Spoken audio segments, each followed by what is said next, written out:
Fait et bien. Vie de Saint François d'Assise. Lecture du livre François d'Assise ou le jongleur de Dieu de André Sehaï. Le départ pour Rome. Un jour de l'été 1210, François et ses 12 disciples se mirent en route pour Rome. En ce temps-là, Innocent III régnait au palais de Latran, mais jamais l'autorité d'un pape n'avait été autant contestée. Dans le monde temporel, il avait à lutter contre l'Empire germanique, contre les cités italiennes qui tendaient l'une après l'autre de se soustraire à son autorité politique. Dans le monde spirituel, c'était pire encore. L'hérésie minait l'unité de la religion catholique. Ce n'était certes pas la foi qui manquait, mais les idées nouvelles, certaines venues d'Orient, semaient le désordre et la folie dans les esprits. Dans un même tohu-bohu mystique, vaudois, cathares et autres sectataires réformateurs mettaient en cause l'Église, les sacrements, le dogme, Dieu lui-même. François n'était pas de ceux-là. Pourtant, sa volonté de vivre la pauvreté selon Jésus, ses visions, la nouveauté de son apostolat lui faisaient souvent frôler l'hérésie. Une nuit, François se vit en songe au bord d'un chemin, marchant vers un arbre gigantesque et superbe. Lorsqu'il le regardait émerveillé, il se sentait atteindre lui-même une grande taille, tandis que l'arbre inclinait vers lui ses hautes branches.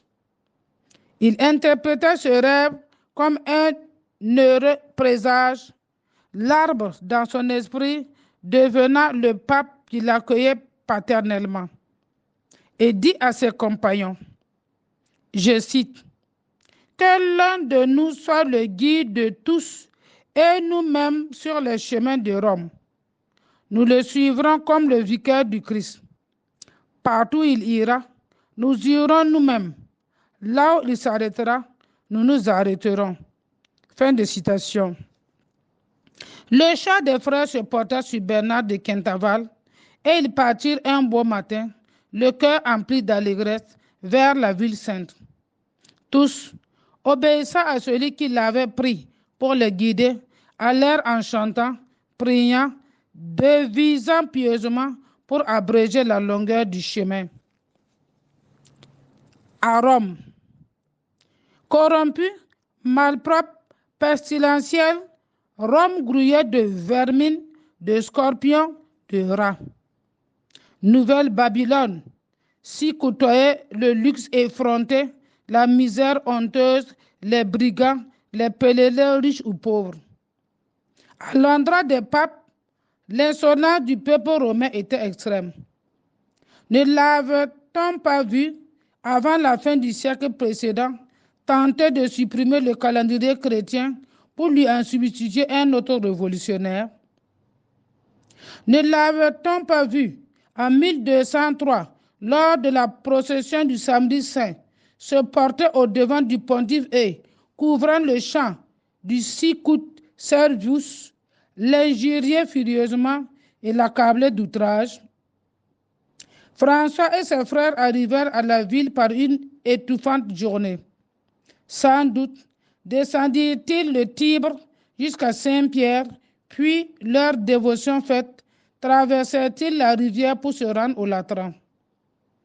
Le Latran formait un ensemble composite comprenant le sanctuaire dédié aux deux saints Jean le Baptiste et l'Évangéliste, un atrium, des cloîtres, le palais où résidait le pape avec la Sancta Sanctorum, chapelle privée du pontife, renfermant les reliques du trésor de Jérusalem et l'icône achéropoète, c'est-à-dire non faite de main d'homme, représentant le Christ.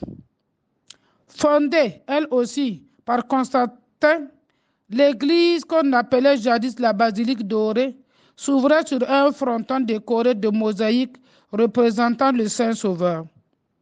Dans la pierre, une inscription rappelait la suzeraineté de la cathédrale.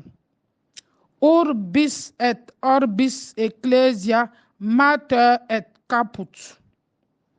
Franchissant les lourdes portes de l'église, le pauvre d'Assise et ses 12 disciples traversèrent la nef centrale jusqu'au déambulatoire de l'abside au mur peint de l'histoire d'Adam.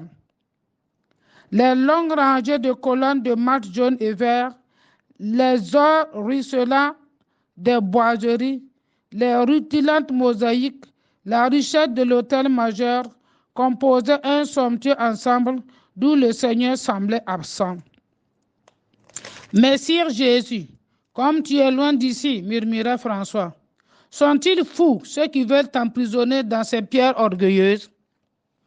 Dans la grande nef, il n'y avait ni banc, ni chaise, point de siège d'aucune sorte. Au moment des offices, les fidèles restaient debout selon l'usage. Entre-temps, les gens allaient et venaient dans l'église, devisant de leurs affaires. Ma maison sera appelée maison de prière, dit encore François. Ma maison sera appelée maison de prière, dit encore François. Ma maison sera appelée maison de prière, dit encore François. C'était peut-être Jésus qui parlait par sa voix. Tout à coup, à sa grande surprise, il aperçut Guido, l'évêque d'Assise, qui se trouvait lui aussi à Rome. Allant à lui, « Seigneur évêque, dit François, mes frères et moi sommes ici pour voir le pape. Conduis-nous jusqu'à lui. » Le prélat dissimula sa surprise et répondit, « Francesco, on ne va pas chez le pape comme ça. Il est l'homme de Dieu sur la terre. » Sans doute, mais pas plus qu'on ne peut voir Dieu sans la grâce, on ne peut voir son ombre. Que lui veux-tu au pape?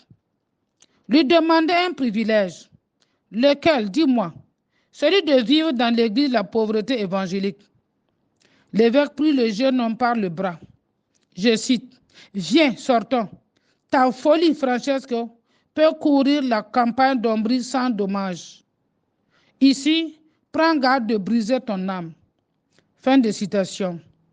Il entraîna François et ses compagnons hors de l'église et les conduisit chez son ami le cardinal Jean de Saint-Paul. Ce prélat, homme de cœur et de grande foi, apprenant à la puissante famille des Colonna, les reçut avec curiosité. Il ne manquait pas, de par la chrétienté de ces hommes qui, comme François, rêvaient de convertir le monde à l'évangile de Jésus, mais il était le seul qui affirma sa complète soumission à l'Église rayante. Après que le pauvre d'Assise lui eut exposé son désir de voir approuvé par le pape la règle qu'il avait dictée à ses frères, le cardinal Jean l'interrogea. Je cite, « François Bernardone, pourquoi tes frères et toi n'entrez-vous pas dans un ordre déjà existant? Il n'en manque pas qui conviendrait à votre vocation. » Fin de citation. Et François répondait sans impatience, mais avec assurance, qu'il était envoyé par le Christ pour une telle vie et non pas pour en embraser une autre. Pendant 3 jours, le cardinal examina les réponses que lui fit François, puis, à ce terme, il conclut en lui-même qu'il parlerait au souverain pontife. À suivre. Paix et bien.